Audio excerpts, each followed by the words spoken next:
O nosso próximo palestrante, ele é doutor pela Universidade de São Paulo e professor na Unicamp. O escritor Leandro Carnal alcançou lugar privilegiado no cenário intelectual brasileiro por seu conhecimento, ideias e análises críticas. Ele é colunista semanal no jornal Estado de São Paulo e também no Zero Hora. É um dos grandes influenciadores da internet. Suas redes sociais alcançaram a marca de 2 milhões de seguidores. Recentemente lançou um canal no YouTube onde democratiza o saber. Em 2018, Carnal foi premiado com o selo Top of Mind RH de palestrante mais lembrado do Brasil. Com vocês, o professor Leandro Carnal.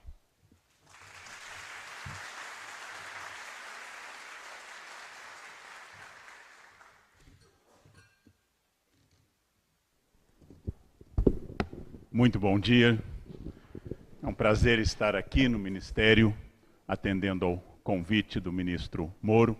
Prazer falar, difícil falar depois do deputado e com apelo à novela. Difícil fazer algo melhor, mas eu sou uma pessoa bastante realista e também fruto da imigração como deputado. E, por um lado, eu gostaria que no Brasil não se repetissem, curiosamente, coisas até positivas como nós vimos hoje. Ou seja, eu gostaria que em 10 anos jamais nós nos reuníssemos para ouvir um fato excepcional. Um deputado que disse não à corrupção. Que isso seja ocasião de uma reunião é um sinal grave. Que a gente exiba como exemplo raro, único, se não ímpar, algo que deveria ser corriqueiro, cotidiano, tradicional. Também, como eu comuniquei a uma amiga, Maju, ao assumir um posto no Jornal Nacional, que uma mulher negra assumindo o Jornal Nacional se transformasse em notícia é um sinal de que há muito a ser feito. Mas, como eu sou otimista, e digo aos meus alunos algo que eles nunca entenderão, eu dei aula de Moral e Cívica, o SPB, isso é um sinal claro de idade, todos aqueles que tiveram Moral e Cívica, o SPB, têm diploma de datilografia, já fizeram colonoscopia, como eu. Todos nós fomos criados com uma vontade meio poliana de considerar que, apesar da publicidade do mal, tomando, por exemplo, Lúcifer, apenas 1/3 dos anjos o seguiu. 2/3 permaneceram fiéis a Deus. Acontece que Lúcifer tem um departamento de propaganda melhor que Gabriel, Rafael ou Miguel. Acontece que o mal tem publicidade. Nunca será tema de noticiário as quaresmeiras florescem. Nunca será tema de noticiário um homem respeita uma mulher, mas um psicopata espancar uma mulher por 4 horas ocupará todas as manchetes. Porque é um fato, e é um fato terrível, mas o fato de que isso não seja a regra é muito interessante. E cabe-me aqui, como historiador, atendendo ao convite do ministro Moro, pensar um pouco em um campo muito complicado, porque nós fomos criados desde a colônia, especialmente a partir do século XIX, como um Estado tendente à fusão entre o público e o privado. Lembrem-se que o quadro fundacional da independência dos Estados Unidos, a declaração ocorrida a 4 de julho de 1776, no segundo Congresso Intercontinental da Filadélfia, mostra um grupo de homens brancos, WASP, assinando um documento iluminista de influência de Locke, discutindo. E o nosso quadro fundacional, pintado um pouco antes do fim do Império, que está hoje no fechado Museu do Ipiranga, mostra um homem sozinho, dotado de um gesto passional, dizendo independência ou morte. O que significa que nós somos românticos, passionais, ou como diria meu grande inspirador, professor Sérgio Buarque de Holanda, somos cordiais. Cordiais não no sentido de afetivos, diz ele no livro de 36, Raízes do Brasil, mas cordiais no sentido de funcionarmos pelo coração, inclusive como somos passionais, como somos apaixonadamente intuitivos. O público e o privado são difíceis. Não há país do mundo onde não exista o registro da corrupção. A presidente da Coreia do Sul está presa. Não há país do mundo, mesmo o notável Japão, onde eu tive a oportunidade de ir algumas vezes, que não haja alguém implicado, inclusive políticos, empresários, implicado em corrupção. Mas lá se considera que essa corrupção é algo excepcional, fora do eixo, e não a norma, como foi dito aqui, certa vez, relativo a empreiteiras, que no Brasil não se constrói um muro, Não se coloca um tijolo sobre o outro, sem que o sistema da corrupção seja acionado. Então nós não estamos falando de um fato universal, mas da naturalização de um fato que se torna parte estrutural e endêmica do sistema brasileiro.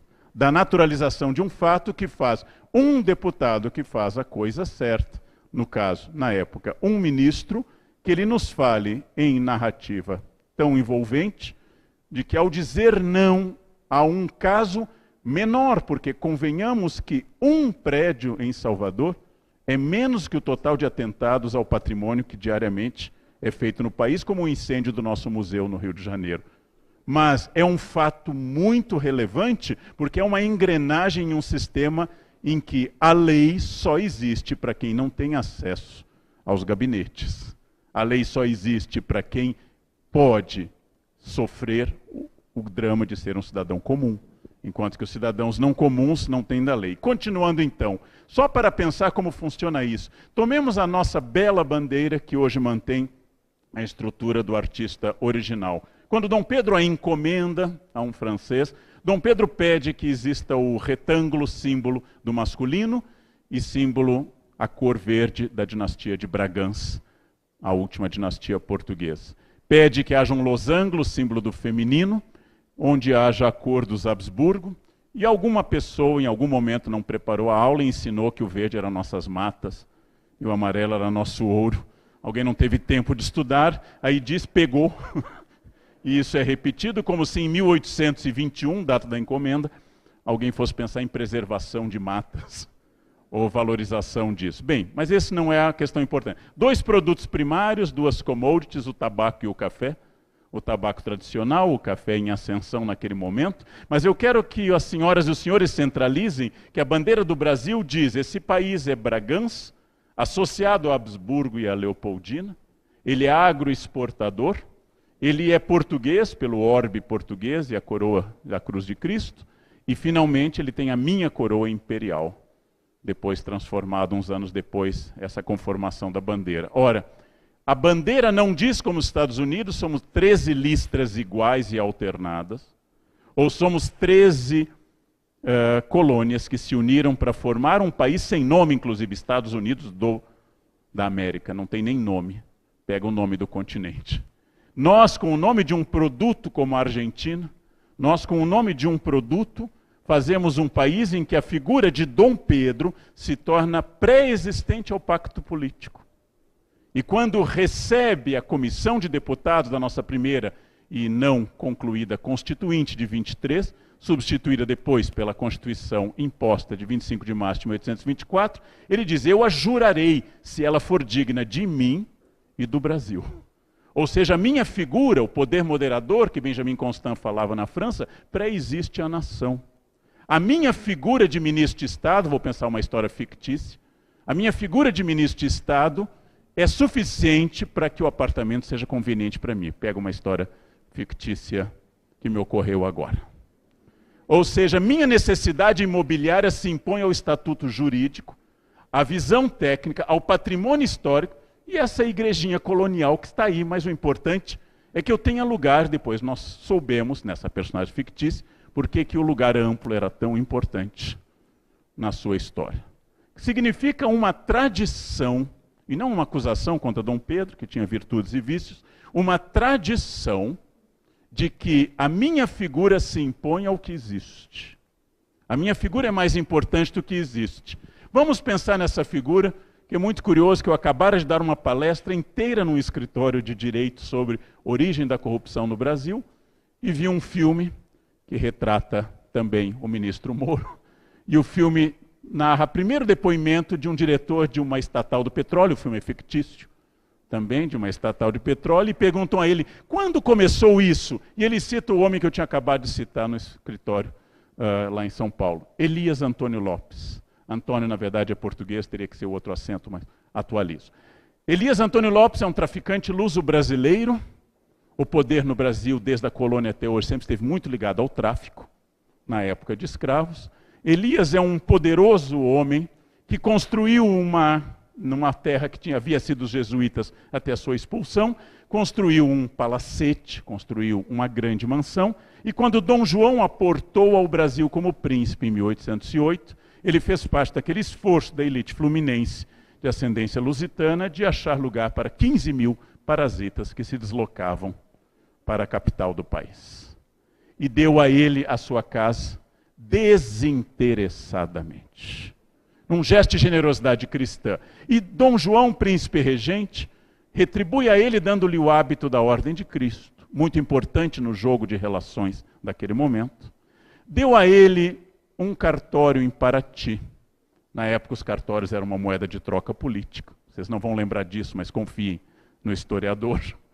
E deu a ele um cargo permanente na então cidade de São José del Rei, não São João, não confundo como nos jornais me corrigem, eu escrevo São José, eles corrigem, põe São João, atual Tiradentes, o cargo de, se não existia esse título, mas seria de prefeito permanente da cidade, ou seja, capaz de recolher muitos impostos.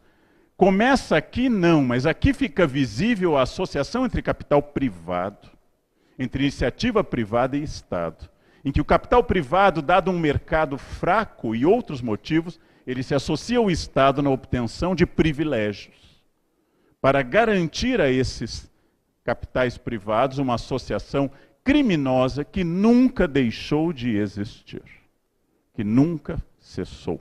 Ou seja, a associação entre economia e política, entre iniciativa privada e política. Contado Caligares escreveu um texto ao chegar ao Brasil e relançou ano passado, Hello Brasil, e ele usa um conceito lacaniano, que é o conceito de gozo lacaniano, e ele fala que nós temos esse diálogo forte no Brasil entre goza Brasil e muda Brasil. E que aqueles que entoam muda Brasil é porque não estão gozando, ou seja, obtendo benefícios. Isso. E que uma vez que o muda Brasil assume o poder, ele passa a gozar o Brasil. E logo em seguida, o goza Brasil se transforma em muda Brasil. E ele comenta exatamente entre o colono e o colonizador o esforço que o surpreendeu como italiano, o esforço das pessoas em enfatizarem esse benefício pessoal. E sendo que o contado não vem de um país notável pela lisura, pelo menos naquela ocasião. Então é essa questão teórica que um grande fundador da antropologia, aparentado ao fundador da sociologia francesa, Durkheim, que escreveu num livro sobre o ensaio sobre o dom, forma e razão da mudança nas sociedades, da troca, desculpe, nas sociedades arcaicas, em que ele trata com o dom, doação, pega um conceito indígena potlatch e tenta estudar antropologicamente por que do presente. Ora, vamos aplicar ao caso como convém ao meu caráter de professor. Se eu recebo do deputado o benefício de ignorar a lei, eu me torno devedor dele. E ao me tornar devedor dele, na próxima que ele pode precisar, próxima eleição, próximo problema, ele me beneficiará. E nessa troca de potlatch, como diria Marcel Mauss, ou seja, nessa troca existe um desafio. É uma política de mútuos benefícios. E quando eu lhe dou um presente que excede sua capacidade de retribuir, eu consigo o controle total, como ele estudou entre tribos da Polinésia. Então, teoricamente, um homem que dá uma joia muito acima da capacidade de compra a uma mulher, ou uma mulher que dá um presente a um homem acima da capacidade de compra dele, está comprando com o presente a pessoa. E não poder retribuir é muito importante nesse caso. Esse é o caso que, se vocês pensarem, vou ressuscitar uma figura falecida há pouco. Durante algumas vezes, o deputado Paes de Andrade foi presidente do Brasil no governo Sarney, em função da inexistência de uma vice-presidência. E em uma vez específica, dia 25 de fevereiro de 1989, assumindo a presidência, ele colocou todo o ministério praticamente, na época maior do que hoje, dentro de um avião e desembarcou em Mombasa, no Ceará. E lá levou todo o ministério, assinando convênios, entregando benefícios à cidade, cidade que por coincidência era sua base eleitoral e sua cidade natal. Discurso oficial do deputado: estou interiorizando o Brasil, estou levando o apoio ao Nordeste tão esquecido. É verdade, o Nordeste é esquecido. Mas o que está por detrás disso é um agrado no qual comenta o Caligares no seu livro Hello Brasil, no qual eu tenho que fazer isso porque eu sou presidente. E se eu sou presidente, eu tenho que ir à minha cidade e tenho que dar aos meus eleitores uma amostra do meu poder, porque esse poder é parte do processo do Goza Brasil, conceito lacaniano. E se eu não fizer isso, eu perco eleitores. E aqui vem a parte incômoda do que eu digo há mais de uma década. Infelizmente, a corrupção no Brasil tem como primeira característica ser ambidestra. Ela é de direita e é de esquerda. Segundo dado inconveniente, ela não é localizada apenas em um governo corrupto diante de uma sociedade impoluta, onde eu tenho debates enormes aqui com outros amigos. Mas ela faz parte de um jogo no qual esse eleitor espera que o seu político traga à sua cidade um benefício específico, que pode ser, libere meu apartamento em Salvador, ou pode ser, traga para minha cidade porque você nasceu aqui, não importa que haja uma outra região, e nem que esse auxílio talvez não seja tão interessante, importa que eu seja beneficiado. Aí eu quero gozar de novo do texto do Hello Brasil. Seria o homem cordial, pensaria o mestre Sérgio Buarque de Holanda, seria aquela execução da característica passional brasileira, incapaz de assumir a subjetividade do Estado, porque o Estado é uma abstração. É uma reunião de poderes, mas o Estado é uma abstração. Como dizia Maria de Fátima da novela, não me venha com princípios, com ética, com moral. Não me venha com nhen. Eu quero saber quanto eu ganho esse respeito. Então, se naquele momento de redemocratização, que a novela Vale Tudo se insere, havia uma dúvida, afinal, nós tínhamos ido às ruas pelas diretas já. Nós tínhamos ido às ruas pelo restabelecimento do Estado Democrático de Direito. E ele veio e a sua resposta foi Sarney. E 5 anos depois, fomos às ruas também pelo restabelecimento das eleições diretas, e a resposta foi Collor. Se nós não entramos naquele ciclo que minha avó advertia, não troca de marido, esse ronca, o outro pode bater. Então fica com o que você tem, porque pode ser pior. Já que estamos citando avós, deputado, ficar com a minha avó luterana, muito prática, muito direta, né? É o que tem, homem é tudo igual, facilita muito a escolha.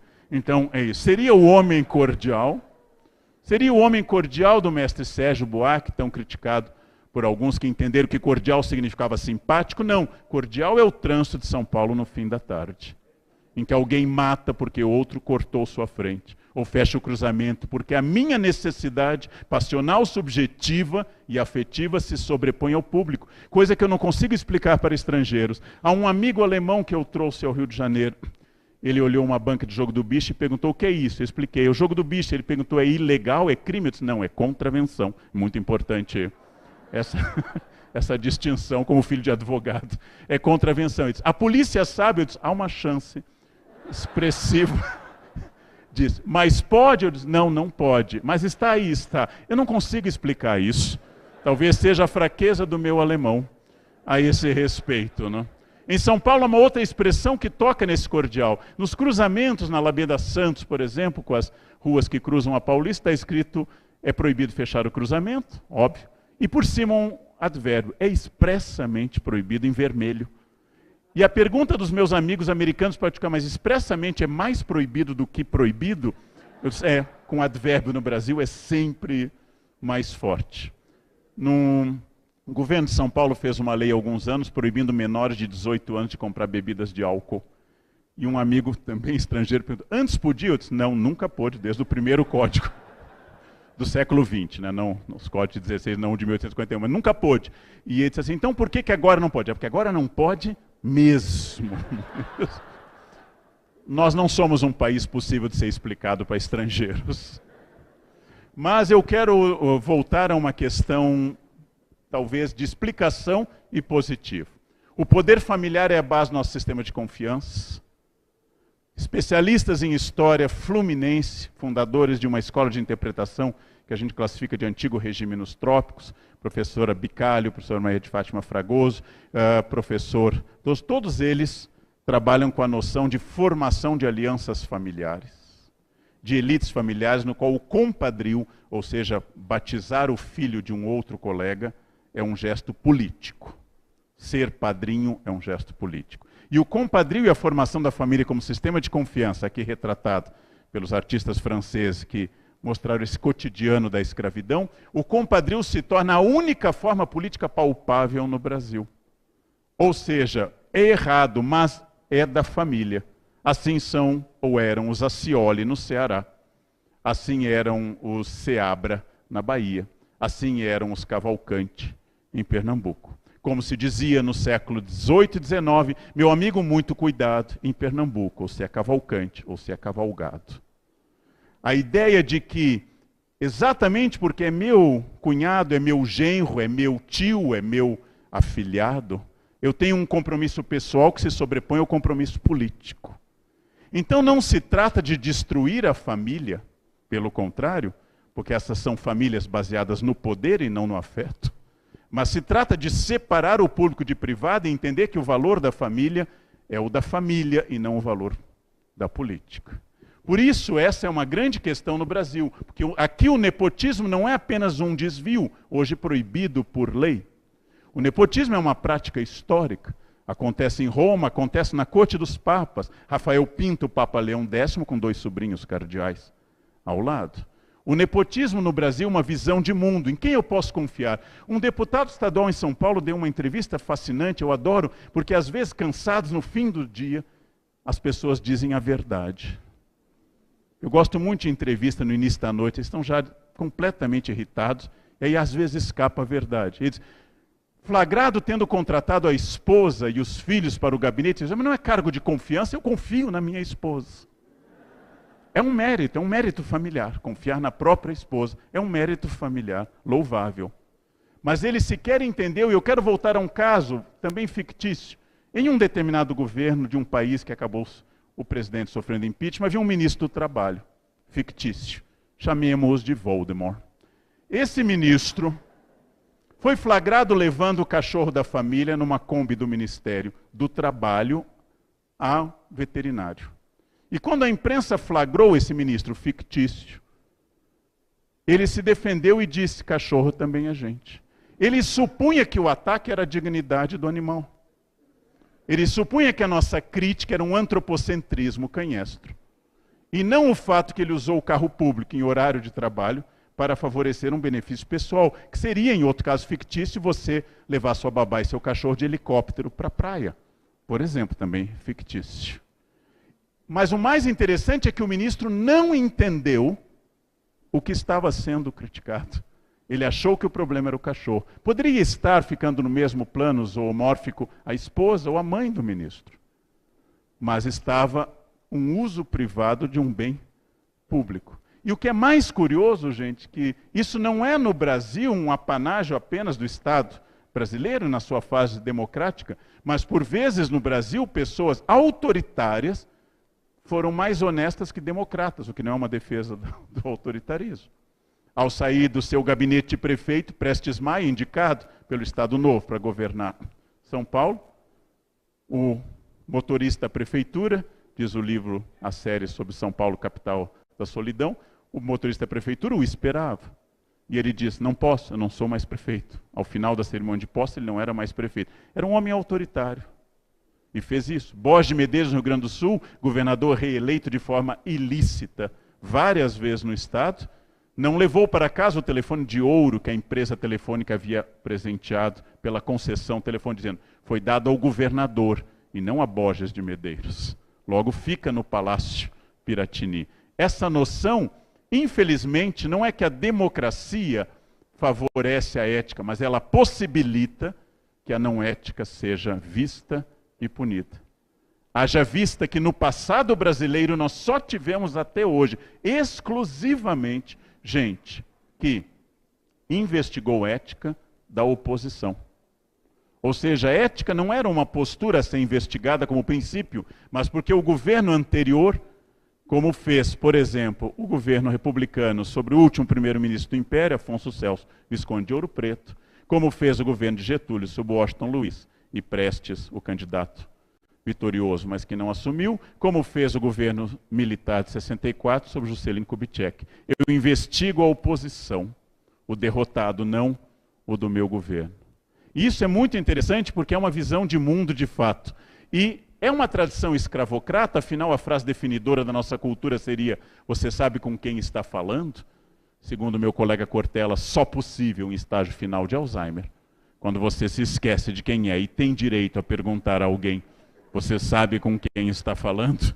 Como caridade a ser feito? Ora, é uma tradição escravocrata no qual o trabalho, a ética e a lei é para quem não tenha poder? Para quem não tem essa capacidade? Será uma herança colonial de concentração de renda notável? Menos de 0,04% da população colonial tem bens de raiz? Ou seja, é uma questão de concentração de renda no qual se entende que a lei é uma forma de controle social e não um estatuto para gerenciar o atrito de toda a sociedade? Será a nossa elasticidade moral católica uma postura dominante em autores, principalmente de inspiração protestante, em que eu posso fazer o que eu quero, basta que eu me confesse? Depois eu digo: eu matei, eu fiz isso, porém, reze 2 Ave-Marias e 2 Pais Nossos, que você está perdoado. Aquilo que é a base da nossa moral seria isso? Ou é o conceito romano de coisa pública, aquele que Rui Barbosa reclamou na sua segunda candidatura à presidência, também derrotado, que a res pública, coisa pública, havia virado re privada. Essa reclamação é de 1919. Ou seja, é uma reclamação sobre a incompreensão. Uma repórter entrevistando usuários da Praça Roosevelt, recém-reurbanizada em São Paulo, entrevista skatistas que utilizavam corrimão e os bancos para manobras, danificando o equipamento público, e pergunta a ele: por que você faz isso? O skatista diz: mas isso é público. E a compreensão de que o público quer dizer de ninguém, que é oposta à compreensão correta de que o público é de todo mundo, logo responsabilidade coletiva, é que não existe. E nesse campo da ética, como prega o ato penitencial católico, peca-se por pensamentos e palavras, atos e omissões. Eu diria até que a omissão é o pecado principal da ética. Eu vejo ruim e não denuncio. Eu não faço, mas não deixo de fazer. Vamos dar um exemplo. Todos os brasileiros, acabei de assistir a um seminário bastante crítico ligado à esquerda sobre o tema. Mesmo nesse seminário, existe a ideia: matematicamente nossa previdência é insustentável. Ela é matematicamente insustentável. Tal como acontece em países da Europa, muita gente recebendo, pouca gente contribuindo, é uma pirâmide demográfica que é inviável. Todos acham que tem que haver uma reforma, é um consenso nacional. Agora, o dissenso nacional é quem é que deve pagar o preço da reforma. Todos devemos pagar, mas nós já somos uma categoria X, já castigada pelos governos. O Brasil tem jeito, que é o outro mudar. Isso que é essa questão. A exclusão do meu eu histórico do processo. Ou dizendo de uma forma mais direta, a exclusão do meu esfíncter da reta. Tudo pode ser feito desde que o outro colabore, desde que o outro faça, porque o problema está no outro. Ora, há pilares contra a corrupção, a imprensa livre. Imprensa ruim é melhor que imprensa calada. Imprensa sensacionalista e até com viés ideológico é melhor que não imprensa. Historicamente, é melhor uma imprensa crítica, mesmo incômoda e às vezes até injusta, do que a situação da Venezuela. É melhor. Segundo dado, judiciário independente, peça central. Peça central que nasce muitas vezes de ações de governos que foram concedendo à Procuradoria ou outros organismos uma liberdade que acabou se voltando contra o próprio governo. E, finalmente, a Constituição Democrática de 88, e bastaria que, no nosso caso, se fizesse valer seu artigo 5º, lapidar, exemplar, extraordinário, um momento inspirado do prédio aqui do fundo, o artigo 5º da nossa Constituição, que deveria ser lido semanalmente, talvez junto ao hino nacional, sem nenhuma facção partidária. Ler o artigo 5º da nossa Constituição. Deveria ser estudado. E no nosso caso de servidores, porque também sou professor, ainda que não de dedicação exclusiva, da Universidade de Campinas, também o artigo 37, qual eu vou voltar. A grande questão que está contida nas 10 medidas propostas pelo ministro é a inclusão do eu. Sou eu a cara do ministério, sou eu que atuo. Não é o sistema, não é abstrato. Porque toda vez que eu abstraio é como a Maria de Fátima.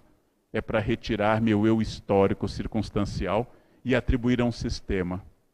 Só para as senhoras e os senhores terem uma referência, há 10 anos eu dava palestra de ética, não acontece mais, mas acontecia bastante, de alguém, um grande empresário, estamos implantando uma semana de compliance, temos uma semana de ética, vamos lançar o nosso código de ética, queremos uma palestra perfeita. Segunda proposta do empresário, dá para ser sem nota fiscal? Uma palestra de ética sem nota fiscal. A gente chama em filosofia de oxímoro, contradição em termos. E eu dizia, não dá. E a resposta era sempre a mesma. Mas o governo rouba, e a minha era, e o senhor também. Só que eu não mereço esse governo e o senhor merece. É tão lógico que é óbvio que se eu não der a nota fiscal, eu ganho mais. Mas isso que eu ganho a mais, ao invés de, não lembro na época, 27,5 pagar, não sei eu, as taxas, sou de humanas, tabuado do 8 é um mistério, mas eu ganho mais. Porém, eu vou abrir um flanco que, em primeiro lugar, me torna refém desse empresário. Porque garante o meu grande amigo, a quem tive a honra de traduzir, meus amigos são todos do século XVI, Shakespeare, Montaigne, meu grande amigo Etienne de la Boétie, que diz no seu discurso sobre a servidão, que o castigo, o prêmio do homem honesto é o amigo, e o castigo do canalha é o cúmplice. E por que o cúmplice faz isso? Porque o cúmplice tem compromisso com ele, como diz a própria palavra cúmplice, e não compromisso com o outro. Ou seja, quando ele se sente em perigo, ele faz delação premiada. Etienne não usa a expressão delation premiada, mas é eu que estou colocando na boca do Etienne. Dessa forma, gente, a responsabilidade significa, sim, cobrar sempre do governo que existe e cobra impostos, e muitos impostos, para que seja o mais transparente e eficaz possível. Mas me perguntar como servidor e como cidadão, algo que a minha cidadania pré-existe ao meu caráter de concursado, o que eu faço parte nessa história. Então, dessa forma, onde o meu bem individual dialoga com o bem comum, para garantir o que é para Aristóteles na Ética Nicômaco, é a felicidade da polis, que se baseia na ética, e a ética forma a política. Para Aristóteles, política é a chave para a felicidade. Estranhíssimo, né? Mas para Aristóteles, política é a base da felicidade. Se eu não tiver boa política, eu não serei feliz, eu não terei atuação na polis. E por isso eu volto ao artigo 37 da Constituição, com tantos méritos e algumas questões que podem ser mudadas. O artigo 37 constitui esse acróstico de legalidade, impessoalidade, moralidade, publicidade e eficiência, que preexiste a todo serviço, notadamente ao serviço público. Ou seja, que tudo seja feito dentro da lei e sem passionalidade. Ou seja, que eu não atenda ao pedido de um ministro, porque quebra a impessoalidade constitucional. Ora, o ministro tem direito a contestar uma decisão do IFAM. Basta entrar na fila de contestação, submeter com seus advogados, porque, obviamente, o IFAM não é infalível como nenhum ser humano e nenhum organismo é infalível. Moralidade, a publicidade, tudo tem que ser claro, e a eficiência, porque nada adianta ser honesto se não for eficaz. Eu tive uma empregada, boníssima pessoa, que não fazia nada, mas nunca roubava. E eu elogiava e eu dizia, Maria José, eu te pago para não me roubar. E você não me rouba o dia inteiro. Eu chego, você está sentada, eu saio, você está sentada, e de fato nada desaparece, nada é transformado nessa casa. Nada é limpo, nada é passado, mas você é de uma honestidade exemplar. Não precisamos de pessoas apenas honestas. Precisamos de pessoas honestas e eficazes. Porque a honestidade em si é um elemento para a eficácia, mas não é, eu não existo para ser honesto. Apenas a honestidade se caracteriza em mecanismo para eu atuar. Mecanismo para eu fazer algo. Levando às conclusões, eu não sou a pessoa mais romântica do mundo. Minha família diz que Jesus me ama porque não convive comigo. Eu acredito que no mundo ideal, no mundo de Oz, no paraíso de Dante, bastaria o consenso. Ora, o correto é o mais fácil, o correto é o mais transparente, o correto é o mais lógico, o correto é aquilo que eu tenho que fazer. Porque o errado é custoso. Ou como eu digo ao retirar uma prova fraudada de um aluno, o tempo que você levou fazendo essa cola é superior ao texto que eu dei para estudar. Aqueles amigos que baixam aplicativo para impedir blitz da polícia, porque sua carteira venceu, e eu pergunto, não é mais fácil eu passar num poupa-tempo em São Paulo e renovar a carteira do que baixar aplicativo e ficar vendo? O caminho correto é, filosoficamente, o melhor. É o reto, é o que leva à eficácia a médio e longo prazo, ou seja, é o estratégico. Mas a grande questão é que esse consenso, que é fundamental, por exemplo, estamos aqui em uma atividade de consenso, ela é fundamental. O que é o consenso? Através do debate, através do depoimento de pessoas, de iniciativa, estamos analisando como a ética é mais produtiva do que a não ética. E como vocês e eu somos perfectíveis, expressão russoniana aplicada a Aristóteles, ou seja, não perfeitos. Por que é que eu sou um homem ético? Porque eu sou perfeito? Nem forçando. Mas porque eu sou perfectível. Quando eu levo uma multa, eu examino, ela é sempre justa. Sempre está lá minha placa sorrindo onde não deveria estar, ou em um deslocamento vetorial inadequado.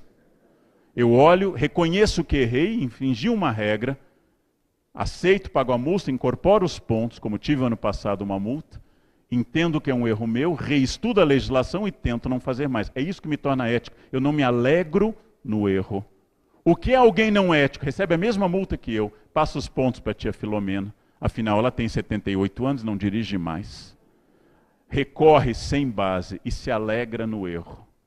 Então não é que eu não erre, mas tal como acontece com o uso da língua portuguesa, toda vez que eu erro, eu procuro melhorar. Eu não me alegro no erro. Eu não me alegro no emprego inadequado da língua do meu país. Eu não me orgulho da ignorância. Eu quero aprender mais. Então isso é o consenso. E nisso eu diria, todos aqui que erram, e todos erramos, com exceção do ministro, claro, que me convidou, é deselegante, todos erramos, mas nós não nos alegramos no erro. Isso é uma pessoa ética. Se não ética, seria a ciência dos anjos, e não teria utilidade nenhuma para a humanidade. Estudaria as pessoas perfeitas, e não as pessoas perfectíveis. Aristotelicamente, eu sou perfectível. E Aristóteles insiste, contrário a Platão, eu posso aprender. E todos os seres humanos podem aprender. Consenso. Mas como vivemos em uma sociedade com mais de 210 milhões de habitantes, diversa em qualquer sentido da palavra, e sem um consenso absoluto, eu também acredito que a exemplaridade das leis, a existência da punição clara e democrática, prevista no Código, aplicada no rigor da lei, sem paixão, para afastar um indivíduo que causa dano à sociedade e reeducá-lo, isso eu também acredito. Então acredito em campanhas de melhoria do trânsito e acredito nos radares. Acredito em campanhas nas escolas para eu me tornar um motorista consciente e acredito nas multas também. Eu acredito em coerção e consenso. Há escolas filosóficas que enfatizam só o consenso. Eu acredito que leis boas e justas e democráticas vão produzir melhora. Que o brasileiro que dirige mal, dominantemente, que é agressivo, misógino e homofóbico no trânsito, já que nunca insulta o outro, seu hétero passou na minha frente, nunca diz uma coisa dessa, que este mesmo brasileiro ao dirigir em Miami se torna um cidadão exemplar, saído das páginas de Copenhagen do Hans Christian Andersen. Ora, se ele tem noção do certo e errado, e aqui não dirige certo, é porque aqui ele acha que ele pode errar. E lá ele sabe que não pode. Logo, é consciência, é pecado mortal, é o 9º círculo do inferno.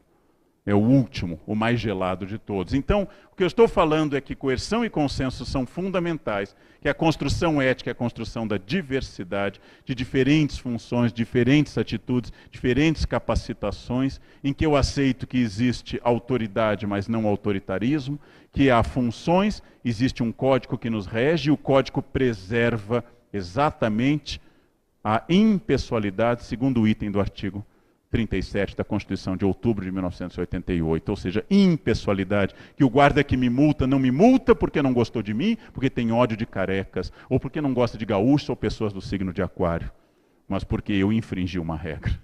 E como tal eu sou passível de punição. Muito consenso, muita campanha aqui nesse salão negro, muita campanha publicitária, muito livro, muito debate, muita palestra.